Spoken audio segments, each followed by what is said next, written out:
ఉల్లిపాయలు కాకరకాయ ముక్కలు వేగిపోతున్నాయి. మధ్యలో గొయ్యి ఏంటి, నూనె ఏంటి అనుకుంటున్నారా?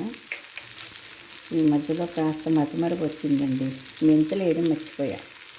దానికోసమని మధ్యలో కాకరకాయలు మెంతులు వేసుకుంటే చలవ చేస్తుంది, పులుసు కమ్మగా ఉంటుంది.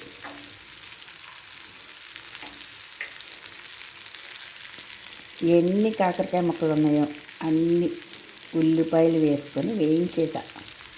కాస్త ఈ మెంతులు ఇలా మర్చిపోయిన ఇలా వేయించుకోవచ్చు, ఏం కాదు.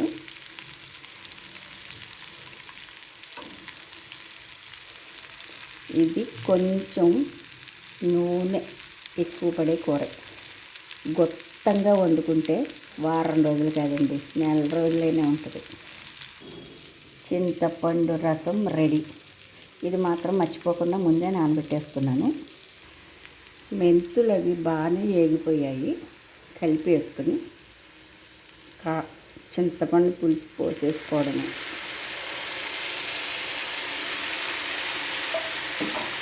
ఇందులో పచ్చిమిర్చి కంటే కారమే బాగుంటుందండి. కారం, చింతపండు, బెల్లం అవన్నీ కరెక్ట్గా వేసుకుంటే ఎన్ని రోజులైనా నిలవ ఉంటుంది. ఫ్రిడ్జ్లో పెట్టేస్తాం కదా, ఎందుకంటే మనకు బాగా ఇష్టం కదా ఈ కూర. ఒక్కసారి కలిపి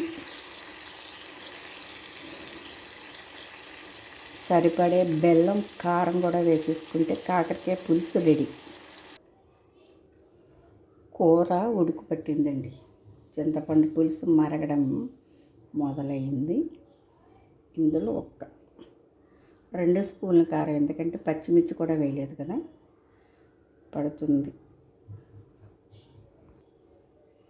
ఇంత బెల్లం, ఈ బెల్లం వేసేసుకుంటే కరెక్ట్గా చూసుకోక్కర్లేదు. కొంచెం చేదు ఎక్కువగా తినండి వాళ్ళ కోసం ఈ బెల్లం. మేమైతే బెల్లం మాత్రం ఎక్కువ వేసుకుంటామండి. తీగా చేదుగా భలే ఉంటుంది పులుసు. అందులో మెంతులు ఒకటి వేసాం కదా, మెంతులు గుమ్మలు.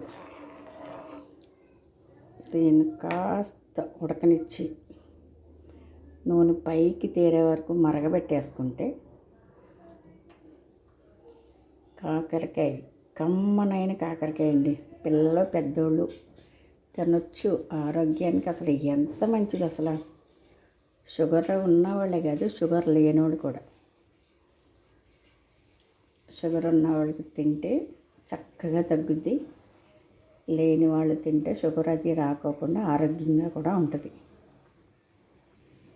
అసలు కాకరకాయ పులుసు కూడా ఎంత కమ్మగా ఉంటుంది అనుకుంటున్నారు. బెల్లం ఇవన్నీ వేస్తాం కదా, కాకరకాయ తినడం నేర్చుకోండి అమ్మా, చాలా మంచిది. నూనె పైకి తేరిపోయి కాకరకాయ పులుసు భలే అందంగా కనిపిస్తుందండి. ఇంకొక 2 నిమిషాల్లో కట్టేసుకోవడమే. కొత్తిమీర అక్కర్లేదు, పచ్చిమిర్చి అసలే వెయ్యను. అయినా గుమ్మలాడే కాకరకాయ పులుసు రెడీ. స్టవ్ ఆఫ్ చేసేసుకోవడమే. అమ్మయ్య, శాంతించింది. వేడి అన్నంలోనైనా సరే, చల్లగా ఉన్న అన్నంలో అయినా సరే సూపర్గా ఉండే కాకరకాయ పులుసు చేసుకోండి. ఆరోగ్యం కూడా. మధ్యలో ఇలాంటివి తింటూ ఉండాలండి.